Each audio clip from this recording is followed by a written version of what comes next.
ಯಾರಿಗೆಲ್ಲ ಈ ಸ್ಫಟಿಕ ಕಲ್ಲು ಬೇಕು ಸ್ಕ್ರೀನ್ ಮೇಲೆ ನಂಬರ್ ಇದೆ, ಆರ್ಡರ್ನ ಮಾಡ್ಕೊಳ್ಳಿ. ಈ ಸ್ಫಟಿಕ ಕಲ್ಲು ಕಟ್ಟೋದ್ರಿಂದ ಮನೆಗೆ ತುಂಬ ಒಳ್ಳೇದಾಗ್ತಾ ಇದೆ. ತುಂಬ ಜನಕ್ಕೆ ಒಳ್ಳೊಳ್ಳೆ ರಿಸಲ್ಟ್ ಸಿಗ್ತಾ ಇದೆ. ನೆಗೆಟಿವ್ ಎನರ್ಜಿ ಎಲ್ಲ ಹೋಗಿ ಪಾಸಿಟಿವ್ ಎನರ್ಜಿ ಬರುತ್ತೆ. ಹಣಕಾಸಿನ ಅಟ್ರಾಕ್ಷನ್ ಆಗುತ್ತೆ, ಮನಿ ಅಟ್ರಾಕ್ಷನ್ ಆಗುತ್ತೆ, ಹಣ ಆಕರ್ಷಣೆ ಆಗುತ್ತೆ. ಇದು ಬಂದು ಮನೆಗೆ, ಅಂಗಡಿಗಳಿಗೆ, ಶಾಪ್ಗಳಿಗೆ, ಏನೋ ಒಂದು ಚಿಕ್ಕ ಪುಟ್ಟ ವ್ಯಾಪಾರ ಮಾಡ್ತಾ ಇದ್ರೆ ಎಲ್ಲದಕ್ಕೂ ಕೂಡ ಕಟ್ಬೋದು. ಬೇಗ ನಿಮಗೆ ನೆಗೆಟಿವ್ ಎನರ್ಜಿ ಅಬ್ಸರ್ವ್ ಆಗಿ ಪಾಸಿಟಿವ್ ಆಗಿ ಇರುತ್ತೆ. ಮತ್ತೆ ಮನಿ ಅಟ್ರಾಕ್ಷನ್ ಆಗುತ್ತೆ. ನಿಮ್ಮ ಮನೆಯಲ್ಲಿ ಎಷ್ಟೇ ಸಾಲ ಇದ್ರೂ ಹಣಕಾಸು. ಅಸ್ಸಲಾಮು ಅಲೈಕುಮ್, ಎಲ್ಲರಿಗೂ ನಮಸ್ಕಾರ. ಎಲ್ಲರೂ ಹೇಗಿದ್ದೀರಾ? ನಾನು ತುಂಬಾನೇ ಚೆನ್ನಾಗಿದ್ದೀನಿ. ನೀವೆಲ್ಲ ಹೇಗಿದ್ದೀರಾ? ನೀವು ಕೂಡ ಚೆನ್ನಾಗಿದ್ದೀರಾ ಅನ್ಕೊಂಡಿದ್ದೀನಿ. ನಾನು ಕೂಡ ತುಂಬಾನೇ ಚೆನ್ನಾಗಿದ್ದೀನಿ. ಯಾರೆಲ್ಲ ಈ ವಿಡಿಯೋನ ನೋಡ್ತಿದ್ರಾ ಎಲ್ಲರೂ ಕೂಡ 786 ಅಂತ ಕಮೆಂಟನ್ನು ಮಾಡಿ ಒಂದು ಲೈಕ್ನ ಕೊಡಿ ಅಂತ ಕೇಳ್ಕೊತೀನಿ. ಇವತ್ತಿನ ವಿಡಿಯೋ ಏನಪ್ಪ ಅಂತ ಹೇಳಿದ್ರೆ, ಯಾರಿಗೆಲ್ಲ ತುಂಬ ಜನ ನನಗೆ ಕಮೆಂಟನ್ನು ಮಾಡ್ತಾ ಇದ್ರಿ, ನನಗೆ 786 ನೋಟ್ ಸಿಕ್ಕಿದೆ, 456 ನೋಟ್ ಸಿಕ್ಕಿದೆ, ಅದನ್ನು ಏನು ಮಾಡಬೇಕು ಅಂತ ಆಲ್ರೆಡಿ ವಿಡಿಯೋ ಹಾಕಿದ್ದೀನಿ. ಬಟ್ ಇನ್ನೂ ಕೇಳ್ತಾ ಇದ್ರು. ಅದಲ್ಲದೆ ನನಗೂ ಕೂಡ ಸಿಕ್ಕಿದೆ 456 ನೋಟ್ ಸಿಕ್ಕಿದೆ. ನನಗೆ ತುಂಬ ಖುಷಿ ಆಯಿತು. ಫಸ್ಟ್ ಒಂದು ನನಗೆ 10 ರೂಪೀಸ್ದು ನೋಟ್ ಸಿಕ್ಕಿತ್ತು. ಇವಾಗ ಬಂದು ನನಗೆ 456 500 ರೂಪೀಸ್ದು ಒಂದು ನೋಟ್ ಸಿಕ್ಕಿದೆ. ನೋಡ್ತಾ ಇದ್ದೀರಲ್ಲ, 456 ಫಸ್ಟೇ ಸಿಕ್ಕಿದೆ ನನಗೆ. ಇದನ್ನ ಬಂದು ಫಸ್ಟ್ ಸಿಗಬೇಕು, ಇಲ್ಲಾಂದರೆ ಲಾಸ್ಟ್ ಸಿಗಬೇಕು. ಮಧ್ಯ ಸಿಕ್ಕಿದ್ರೆ ಅದು ಕೌಂಟ್ ಆಗಲ್ಲ. ಫಸ್ಟು ಲಾಸ್ಟ್ ಸಿಗಬೇಕಾಗುತ್ತೆ. ಹೌದು, ಇದನ್ನ ಸಿಕ್ಕಿದ್ರೆ ಅದೃಷ್ಟ ಬರುತ್ತಾ? ಸಿಕ್ಕಿದ ತಕ್ಷಣನೇ ಅದೃಷ್ಟ ಬರುತ್ತಾ? ಶ್ರೀಮಂತರಾಗೋಗ್ತೀವ ನಾವು ಅಂತ ಕೇಳಿದ್ರೆ, ಶ್ರೀಮಂತರಾಗೋದು ಹೌದು, ಅದೃಷ್ಟ ಬರೋದು ಕೂಡ ಹೌದು. ಆದರೆ ಈ ಟೈಮಲ್ಲೇ ಸಿಗುತ್ತೆ, ಈ ಟೈಮಲ್ಲೇ ಸಿಗಲ್ಲ ಅನ್ನೋದು ನಾವು ಹೇಳೋಕ್ಕಾಗಲ್ಲ. ಅದು ನಿಮ್ಮ ಹಣೆ ಬರಲಿ. ನಿಮ್ಮ ಏನು ಮಾಡಿದ್ದೀರಾ, ನಿಮ್ಮ ಪೂರ್ವಜರು ಏನು ಒಳ್ಳೆತನ ಮಾಡಿದ್ದೀರಾ ಅದನ್ನು ಹೊರತು ನಿಮಗೆ ಅದರದ್ದು ಏನು ಶಕ್ತಿ ಸಿಗಬೇಕು ಖಂಡಿತ ಸಿಗುತ್ತೆ. ಅದಲ್ಲದೆ ಹೀಗೆ ರೀತಿ ಇಡಬೇಕು ಅನ್ನೋದು ಕೂಡ ಪದ್ಧತಿಗಳು ಇರುತ್ತೆ. ಆಗಿನ ಕಾಲದಲ್ಲೆಲ್ಲ ನೀವು ಅಂದ್ಕೊಂಡಿರ್ತೀರಾ ನೋಡಿ, ಈ ಥರ ಚೀಲಗಳು ನಮ್ಮ ಅಜ್ಜಿಯವರು ಮತ್ತು ಆಗಿನ ಕಾಲದಲ್ಲೆಲ್ಲ ನೋಡಿರ್ತೀರ ಅಲ್ವಾ, ಇದೆಲ್ಲ ಹಣ ಹಾಕಿ ಇಡೋದಕ್ಕೆ, ಎಳೆ ಅಡಿಕೆ ಎಲ್ಲ ಹಾಕಿ ಇಡೋದಕ್ಕೆ ತುಂಬ ಉಪಯೋಗಿಸ್ತಾ ಇದ್ರು. ಅದೇ ರೀತಿ ಈ ಥರ ಚೀಲದಲ್ಲಿ ಇಟ್ಟರೆ ಹಣ ಖರ್ಚಾಗೋದಿಲ್ಲ ಜಾಸ್ತಿ. ಹಣ ನಾವು ಹೇಗೆ ಇಡ್ತೀವಿ ಹಾಗೆ ಇರುತ್ತೆ, ಹಣ ಜಾಸ್ತಿ ಜಾಸ್ತಿ ಸೇರುತ್ತೆ ಅನ್ನೋ ಒಂದು ಪದ್ಧತಿ ಇರುತ್ತೆ ಅಲ್ವಾ. ಹಾಗಾಗಿ ನನಗೂ ಕೂಡ ಈ ಥರ ಬ್ಯಾಗ್ ಸಿಕ್ಕಿತ್ತು. ನನಗೆ ತುಂಬ ಖುಷಿ ಆಯಿತು. ನನಗೆ ಒಂದೇ ಅಲ್ಲ ಬ್ಯಾಗ್, ಇದು 3-4 ಇದೆ ನನ್ನ ಹತ್ರ. ನನಗೆ ಬೇಕಾಗಿದೆ. ನಾನು ಒಂದೊಂದರಲ್ಲಿ ಇಟ್ಟಿದ್ದೀನಿ. ಏನೆಲ್ಲ ಇಡಬೇಕು ಅದೆಲ್ಲ ಇಟ್ಕೊಂಡಿದ್ದೀನಿ. ಆದರೆ ಒಂದು ಎಕ್ಸ್ಟ್ರಾ ಇತ್ತಲ್ಲ, ಅದರಲ್ಲಿ 456 ನೋಟನ್ನು ಸಿಕ್ಕಿದೆಯಲ್ಲ, ಅದನ್ನು ನಾನು ಒಳಗಡೆ ಇಡ್ತೀನಿ. ಬನ್ನಿ ನೋಡೋದಾ ಏನೆಲ್ಲ ಇಟ್ಟಿದ್ದೀನಿ ಒಳಗಡೆ, ನನಗೆ ಯಾಕೆ ಮನಿ ಅಟ್ರಾಕ್ಷನ್ ಆಗುತ್ತೆ, ನಾನು ಹೇಗೆ ನನ್ನ ಮನಿ ಸೇವಿಂಗ್ನ ಮಾಡೋಕ್ಕೆ ಜಾಸ್ತಿ ಇಷ್ಟಪಡ್ತೀನಿ ಅನ್ನೋದನ್ನು ಕೂಡ ನಿಮ್ಮ ಜೊತೆ ಶೇರ್ ಮಾಡ್ತೀನಿ. ಅದು ಹಣ ಸಿಕ್ಕಿದ ತಕ್ಷಣ ಅದನ್ನು ಇಟ್ಕೊಂಡು ನೋಡ್ಕೊಂಡು ಕೂತಿದ್ರೆ ಅದರದ್ದು ಯೋಗ ನಿಮಗೆ ಸಿಗಲ್ಲ, ಅದರದ್ದು ಅದೃಷ್ಟ ಕೂಡ ನಿಮಗೆ ಸಿಗಲ್ಲ. ಅದರದ್ದು ಏನು ಮಾಡಬೇಕು ಪ್ರಯೋಜನಗಳು, ಅದಕ್ಕೆ ಏನು ಇಷ್ಟ ಆಗುತ್ತೆ ಅದೇ ರೀತಿನೂ ಮಾಡಬೇಕಾಗುತ್ತೆ ನೋಡಿ. ಅದ್ರ ಜೊತೆನೂ ಕೂಡ ನಾನು ಹಣನ ಇಡ್ತೀನಿ. ಎಷ್ಟು ನನ್ನ ಕೈಲಿ ಆಗುತ್ತೆ ಅಷ್ಟು ಹಣನ ನಾನು ಇಟ್ಕೊಂಡು ಬರ್ತೀನಿ. ಯಾಕೆ ಅಂತ ಹೇಳಿದ್ರೆ, ಇದನ್ನು ನಾನು ಇಡಬೇಕಾದ್ರೆ ಅದೊಂದು ನೋಟನ್ನೇ ಇಟ್ಟರೆ ಅದು ಒಂದು ಡಬ್ಬಲ್ ಆಗಲ್ಲ. ಅದ್ರ ಜೊತೆ ಏನು ಮಾಡಬೇಕು ಅಂದರೂ ಅದಕ್ಕೆ ಪವರ್ ಬರಬೇಕು ಅಂತ ಹೇಳಿದ್ರೆ, ಅದರೊಳಗಡೆ ಏನೆಲ್ಲ ಇಡಬೇಕು ಅಂತ ಹೇಳಿದ್ರೆ, ಹಣನ ಇಡಬೇಕಾಗುತ್ತೆ, ಕಾಯಿನ್ಸ್ ಇಡಬೇಕಾಗುತ್ತೆ ನೋಡಿ. ಒಂದು ಸ್ಫಟಿಕದ ತುಂಡು, ಇದು ಬಂದು ತುಂಬ ಅದ್ಭುತ ಆಕರ್ಷಣೆ, ಹಣ ಆಕರ್ಷಣೆ ಮಾಡೋದು, ನೆಗೆಟಿವ್ ಎನರ್ಜಿ ಎಲ್ಲ ಓಡಿಸೋದು ಅಂದರೆ ತುಂಬ ಅದ್ಭುತ ಅಂದರೆ ಅದ್ಭುತ. ಅದಕ್ಕೋಸ್ಕರ ಸ್ಫಟಿಕ ಕಲ್ಲನ್ನ ನಾನು ಇಟ್ಟಿರ್ತೀನಿ. ಹಣದ ಜೊತೆ ಖಂಡಿತ ಒಂದು ಪೀಸ್ ಇಟ್ಟೇ ಇರ್ತೀನಿ ನಾನು. ತುಂಬ ಅಟ್ರಾಕ್ಷನ್ ಆಗುತ್ತೆ ಇದು, ತುಂಬ ಅಂದರೆ ತುಂಬ ಅಟ್ರಾಕ್ಷನ್ ಆಗುತ್ತೆ. ಅದಕ್ಕೆ ಅದ್ರ ಜೊತೆ ಒಂದು ಸ್ಫಟಿಕದ ತುಂಡನ್ನ ಇಟ್ಟಿರ್ತೀನಿ. ಅದಕ್ಕೆ ಹೇಳೋದು, ನನ್ನ ಹತ್ರ ಯಾರೆಲ್ಲ ಸ್ಫಟಿಕ ತೊಗೊಂಡಿದ್ದೀರಾ, ಎಕ್ಸ್ಟ್ರಾ ನಾನು ಪೀಸಸ್ ಹಾಕಿ ಕಳಿಸಿರ್ತೀನಲ್ಲ, ಅದನ್ನು ನೀವು ಏನೇ ನಾನು ಒಳ್ಳೊಳ್ಳೆ ವಿಡಿಯೋ ಮುಂದೆ ಹಾಕ್ತಾ ಬರ್ತೀನಲ್ವಾ, ಹಾಗಾಗಿ ಅದನ್ನು ಎತ್ತಿಡಿ, ನಿಮಗೆ ಯೂಸ್ ಆಗುತ್ತೆ ಅಂತ ಹೇಳ್ತೀನಿ ನೋಡಿ. ಈ ಥರ ಹಣದ ಜೊತೆ, ನಾವು ಸೇವಿಂಗ್ಸ್ ಮಾಡೋ ಹಣದ ಜೊತೆ ಎಲ್ಲ ಎತ್ತಿಟ್ರೆ ಯೂಸ್ ಆಗುತ್ತೆ. ಮತ್ತು ಇದಕ್ಕೆ 11 ರೂಪಾಯಿ ಕಾಯಿನ್ನ ಹಾಕ್ಕೊಂಡಿದ್ದೀನಿ, ಮತ್ತೇನು ಹಾಕಿಲ್ಲ ಇದ್ರ ಜೊತೆ. ಸ್ಫಟಿಕ ಎಲ್ಲ ಹಾಕಿ 11 ರೂಪಾಯಿ ಕಾಯಿನ್ ಹಾಕಿ, ಮತ್ತು ನನ್ನ ಕೈಲಿ ದಿನ ಎಷ್ಟಾಗುತ್ತೆ ಸರಿನಾ. 1 ರೂಪಾಯಿ ಆದರೆ 1 ರೂಪಾಯಿ, 5 ರೂಪಾಯಿ ಆದರೆ 5 ರೂಪಾಯಿ, 10 ರೂಪಾಯಿ, 100 ರೂಪಾಯಿ, 500 ರೂಪಾಯಿ, ನಿಮ್ಮ ಕೈಯಲ್ಲಿ ಎಷ್ಟು ಸಾಧ್ಯ, ನಿಮ್ಮ ಕೈಯಲ್ಲಿ ಎಷ್ಟು ಸಾಧ್ಯ ಆಗುತ್ತೆ ಅಷ್ಟು ಹಣನ ನೀವು ಅದರಲ್ಲಿ ಹಾಕ್ಕೊಂಡು ಬರಬೇಕಾಗುತ್ತೆ.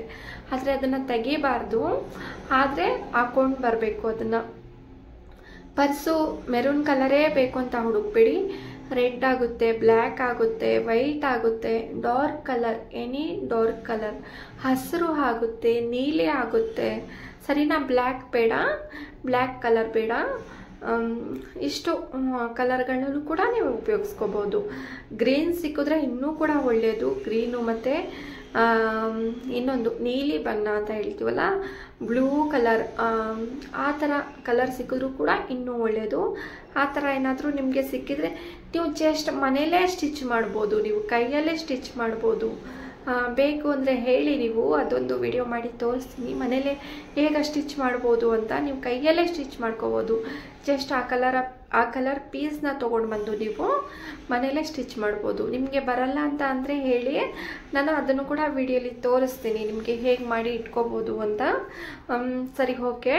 ಅದ್ರ ಜೊತೆ ನಾನು ಸ್ಫಟಿಕದ ತುಂಡು ಹಾಕಿದ್ದೀನಿ ಮತ್ತು 11 ರೂಪಾಯಿ ಕಾಯಿನ್ಸ್ ಹಾಕ್ತೀನಿ. ನೀವು ಏನೇ ಸೇವಿಂಗ್ ಮಾಡೋಕ್ಕೆ ಹೋಗ್ತಾ ಇದ್ದೀರಾ ಅಂದರೂ ಕೂಡ ಅದ್ರ ಜೊತೆ ಕಾಯಿನ್ಸ್ನ ಇಡೋದು ಮಾತ್ರ ಮರಿಬೇಡಿ. ನೀವು ಒಂದು ಉಂಡಿಲಿ ಹಾಕ್ತೀನಿ ಅಂತ ಹೇಳಿದ್ರು, ಯಾವುದೋ ಒಂದು ಬಾಕ್ಸಲ್ಲಿ ಹಾಕ್ತೀನಿ ಅಂದರೂ ಕೂಡ ಒಂದು ಸ್ವಲ್ಪ ಕಾಯಿನ್ಸ್ನೂ ಕೂಡ ಹಾಕಬೇಕಾಗುತ್ತೆ. ಆವಾಗಲೇ ನಿಮಗೆ ಅಟ್ರಾಕ್ಷನ್ ಆಗುತ್ತೆ, ಬೇಗ ಹಣ ಸೇರುತ್ತೆ. ಅದನ್ನು ಹಣ ಸೇರಬೇಕಾದ್ರೆ ಇವಾಗ ಈ ಪರ್ಸನ್ ನಾನು ಹಾಕ್ತಾ ಇದ್ದೀನಲ್ವ ಹಣ, ಮತ್ತೆ ತೆಗಿಬಾರ್ದು. ಅದನ್ನು ಅದೇ ತಪ್ಪಾಗುತ್ತೆ, ತೆಗಿಬಾರ್ದು. ಅದನ್ನು ಹಾಕಿ ಮರ್ತು ಬಿಡಬೇಕು. ಅದನ್ನು ತೆಗಿಬಾರ್ದು, ಅದು ತುಂಬವರೆಗೂ ತೆಗಿಬಾರ್ದು ಅಂತ ನೀವು ಡಿಸೈಡ್ ಮಾಡ್ಕೊಬಿಡ್ಬೇಕು. ನೀವು ಮೈಂಡಲ್ಲೇ ಫಿಕ್ಸ್ ಆಗಿಬಿಡ್ಬೇಕು. ಡಿಸೈಡನ್ನು ಮಾಡಿಕೊಂಡ್ರೆ ಅದು ಖಂಡಿತ ನಿಮಗೆ ಅದನ್ನು ತೆಗೆಯೋದಕ್ಕೆ ಬಿಡೋದಿಲ್ಲ. ಮತ್ತು ಹಳೆಯ ಕಾಲದಲ್ಲಿ ಏನು ಮಾಡ್ತಾಯಿದ್ರು ಅಲ್ವಾ, ಈಗ ಫಸ್ಟೆಲ್ಲ ರಾಜರ ವಂಶದವರು, ರಾಣಿ, ಆ ಥರ ಎಲ್ಲ ಅವರು ಏನು ಮಾಡ್ತಾಯಿದ್ರು, ಈ ಥರ ಚೀಲದಲ್ಲೇ ನಾಣ್ಯಗಳು, ಚಿನ್ನದ ನಾಣ್ಯ, ಬೆಳ್ಳಿ ನಾಣ್ಯ, ಆಗಿನ ಕಾಲದ ನಾಣ್ಯಗಳನ್ನೆಲ್ಲ ಈ ಥರ ಚೀಲದಲ್ಲೇ ಇಡ್ತಾಯಿದ್ರು. ಅದದ್ದು ಏನಕ್ಕೆ ಅಂತ ಹೇಳಿದ್ರೆ, ಈ ಥರ ಚೀಲದಲ್ಲಿ ಹಾಕಿದ್ರೆ ನಮ್ಮ ಹಣ ಬೇರೆಯವ್ರಿಗೆ ಬೇಗ ಹೋಗಿ ತಲುಪಲ್ಲ, ನಮ್ಮ ಹಣ ಏನಿದೆ ನಮ್ಮ ಹತ್ರನೇ ಜಾಸ್ತಿಯಾಗಿ ಇರುತ್ತೆ ಅನ್ನೋಗೋಸ್ಕರ ಇದನ್ನು ಇಟ್ಕೋತಾ ಇದ್ರು ಅಲ್ವಾ. ಹಾಗಾಗಿ ಹಳೆ ಕಾಲದಲ್ಲಿ ಏನೋ ಒಂದು ಮಾಡಿದರೂ ಕೂಡ ಅದು ಒಳ್ಳೆಯದಕ್ಕೆ ಮಾಡ್ತಾರೆ ಅನ್ನೋದು ಇವಾಗ ನಮಗೆ ಅರ್ಥ ಆಗುತ್ತೆ. ಏನೇ ಒಂದು ಅದ್ರ ಬಗ್ಗೆ ಗೊತ್ತಿಲ್ಲದೇನೋ ಮಾಡಿರೋ ತಪ್ಪುಗಳನ್ನು ಕೂಡ ನಾವು ನಿವಾರಣೆ ಮಾಡ್ಕೊಂಡು ಹೋಗ್ಬೋದು. ಇವಾಗ ಇದ್ರ ಬಗ್ಗೆ ಏನೋ ಒಂದು ಹೇಳ್ಬಿಡ್ಬೋದು ನಾವು, ಇದು ಹಾಕಿದ್ರೆ ನಾವು ಸೇರಿಬಿಡುತ್ತಾ ಹಣ ಅಂತ. ಸುಮ್ಮನೆ ಹಳೆ ಏನು ಹೇಳೋದು, ಗಾದೆ ಆಗಲಿ, ಹಳೆ ಜನದ್ದು ಮಾತಾಗಲಿ ಎಂದಿಗೂ ಸುಳ್ಳಾಗಲ್ಲ. ಎಲ್ಲ ಅನುಭವದ ಮಾತನ್ನು ಹಾಡಿರ್ತಾರೆ ಅವರು, ತುಂಬ ಅನುಭವದ ಮಾತಾಗಿರುತ್ತೆ. ಖಂಡಿತ ನಾನಂತೂ ತುಂಬ ನಂಬ್ತೀನಿ. ಯಾರು ನಂಬ್ತಾರೋ ನಂಬಲ್ವೋ ಗೊತ್ತಿಲ್ಲ, ನಾನು ತುಂಬ ನಂಬ್ತೀನಿ. ಯಾರಾದರೂ ನನಗೆ ವಯಸ್ಸಾದವ್ರು ಸಿಕ್ಕಿದ್ರೆ ಅದನ್ನು ನಾನು ಏನಾದರೂ ಡೌಟ್ ಇದ್ದರೆ ಅವ್ರ ಹತ್ರ ಕೇಳ್ತೀನಿ. ಅವರು ಉತ್ತರ ಕರೆಕ್ಟಾಗಿ ಕೊಡ್ತಾರೆ. ಸುಮ್ಮನೆ ಎಲ್ಲೋ ಒಂದು ಕಡೆ ಹೋದರೂ ಕೂಡ ಯಾರಾದರೂ ಆ ಥರ ಸಿಕ್ಕಿದ್ರೆ ಆ ಥರ ಅವ್ರಿಗೆ ಮಾತಾಡಿಸ್ತೀನಿ. ಏನೋ ನನ್ನ ಕೈಲಾದಷ್ಟು ಸಹಾಯ ಮಾಡ್ತೀನಿ. ನಾನಲ್ದೇ ನನ್ನ ಹಸ್ಬೆಂಡ್ ಕೂಡ ನನಗಿಂತ ಡಬ್ಬಲ್ ಅವರು ಹೆಲ್ಪ್ ಮಾಡೋದ್ರಲ್ಲಿ ತುಂಬ ಹೆಲ್ಪ್ ಮಾಡ್ತಾರೆ. ಪ್ರಾಣಿಗಳಿಗೂ ಮಾಡ್ತಾರೆ. ಮತ್ತು ಏನೋ ಒಂದು ಹೆಲ್ಪಿಂಗ್ ನೇಚರ್ ಅನ್ನೋದು ತುಂಬ ಇದೆ ಅವ್ರಿಗೂ ಕೂಡ, ನನಗೂ ಕೂಡ ಇದೆ. ಹಾಗೆಯೇ ಉಪಯೋಗಿಸ್ಕೊಳ್ಳೋದು ಕೂಡ ತುಂಬ ಜನ ನಮ್ಮನ್ನು ಉಪಯೋಗಿಸ್ಕೊಂಡು ಡಸ್ಟ್ಬಿನ್ ಥರ ಬಿಸಾಕಿದ್ದಾರೆ. ಬಟ್ ಗೊತ್ತಿಲ್ಲ ಅವ್ರಿಗೆ ಮೋಸ ಮಾಡಿರೋರು ಯಾವತ್ತೂ ಉದ್ಧಾರ ಆಗಲ್ಲ ಅಂತ. ನೋಡೋದ ಮುಂದೆ ಏನಾಗ್ತಾರೆ ಏನು ನಮ್ಮ ಕಣ್ಣು ಮುಂದೆನೆ ಅಂತ. ಮೋಸ ಮಾಡಿರೋರು ಹೇಗೋ ನೋಡೋದ ಮುಂದೆ ಏನೋ ಒಂದು ಮಾಡ್ಕೊಂಡು ಹೋಗ್ತಾ ಇದ್ದಾರೆ, ಹೋಗಲಿ ನೋಡೋದ ಇನ್ನೇನು ಮಾಡ್ಕೊಂಡು ಹೋಗ್ತಾರೆ ಅನ್ನೋದು. ಇದ್ರ ಬಗ್ಗೆ ತುಂಬ ಜನ ಕೇಳ್ತಾ ಇದ್ರಿ. ಇದನ್ನು ಇಟ್ಟಿದ ತಕ್ಷಣ ನಮಗೆ ಏನು ಮಾಡಬೇಕು ಅಂದರೆ, ಶುಕ್ರವಾರ ನೀವು ಪೂಜೆ ಮಾಡ್ತಿರಲ್ಲ, ಶುಕ್ರವಾರ ಪೂಜೆ ಮಾಡೋ ಟೈಮಲ್ಲಿ ಇದನ್ನು ನೀವು ಧೂಪನ ತೋರಿಸ್ಬೇಕಾಗುತ್ತೆ. ಯಾವ ಥರ ಅಂದರೆ ಸಾಂಬ್ರಾಣಿ, ಗಂಧಕಟ್ಟಿ ಆ ಥರ ಪೂಜೆ ಮಾಡ್ತಿರಲ್ಲ, ಪೂಜೆ ರೂಮಲ್ಲಿ ಏನಾದರೂ ಇದ್ದರೆ ನೀವು ಅದೇ ಒಂದು 5 ನಿಮಿಷ 10 ನಿಮಿಷ ಅಲ್ಲೇ ಇಟ್ಟು ಪೂಜೆ ಮಾಡಿ ಅದಕ್ಕೂ ಕೂಡ ಹಾಗೆ ಎತ್ತಿಡಿ. ಇಲ್ಲ ಅಂದರೆ ಬರೀ ನಾವು ಗಂಧದ ಕಡ್ಡಿ ಸಾಂಬ್ರಾಣಿನ ತೋರಿಸ್ತೀವಿ ಅಂದರೆ ಅದು ಕೂಡ ಓಕೆ. ಅದನ್ನು ತೋರಿಸಿ ಒಂದು 5 ನಿಮಿಷ ಅದನ್ನು ಮತ್ತೆ ತೊಗೊಂಡೋಗಿ ಕಬೋರ್ಡಲ್ಲಿ ಇಟ್ಬಿಡಿ. ಇದೇ ರೀತಿ ಮಾಡಿ ನೋಡಿ. ನನಗೆ 4, 5, 6 ಸಿಕ್ಕಿದೆ. ನಾನು ಇದೇ ರೀತಿ ಮಾಡ್ತಾಯಿದ್ದೀನಿ. ದಿನಾನೂ ಕೂಡ ಅದ್ರ ಜೊತೆ ನಾನು ಹಣನ ಹಾಕ್ತಾ ಹೋಗ್ತೀನಿ. ನನ್ನ ಕೈಲಿ ಎಷ್ಟಾಗುತ್ತೆ ಅಷ್ಟು. 10 ರೂಪಾಯಿ ಆದರೂ 10 ರೂಪಾಯಿನಾದರೂ ಹಾಕ್ತೀನಿ. ಕಾಯಿನ್ ಇದ್ರೂ ಕೂಡ ಕಾಯಿನ್ ಆದರೂ ಹಾಕೊಂಡು ಹೋಗ್ತೀನಿ, ಸರಿನಾ. ಇಷ್ಟು 7, 8, 6 ನೋಟೂ ಆದರೂ ಪರವಾಗಿಲ್ಲ, 4, 5, 6 ನೋಟ್ ಆದರೂ ಪರವಾಗಿಲ್ಲ. ಎರಡೂ ಕೂಡ ಇದೇ ರೀತಿ ಮಾಡ್ಕೊಂಡು ಹೋಗ್ಬೋದು. ಯಾರಿಗೆಲ್ಲ ಈ ವಿಡಿಯೋ ಇಷ್ಟ ಆಯಿತು ಪ್ಲೀಸ್ ಲೈಕ್ ಮಾಡಿ, ಸಬ್ಸ್ಕ್ರೈಬ್ ಮಾಡಿ, ಶೇರ್ ಮಾಡಿ. ಆದಷ್ಟು ಜನಕ್ಕೆ ಒಳ್ಳೆ ಕಮೆಂಟನ್ನು ಕೊಡಿ. 7, 8, 6 ಅಂತ ಕಮೆಂಟನ್ನು ಕೊಡಿ. ಯಾರೆಲ್ಲ ಈ ಕಮೆಂಟ್ ಮಾಡ್ತಿದ್ದೀರಾ ಎಲ್ಲರಿಗೂ ಕೂಡ ಒಳ್ಳೆಯದಾಗಲಿ. ನಾಳೆ ಇನ್ನೊಂದು ವಿಡಿಯೋದೊಂದಿಗೆ ಬರ್ತೀನಿ. ಟೇಕ್ ಕೇರ್, ಬಾಯ್ ಬಾಯ್.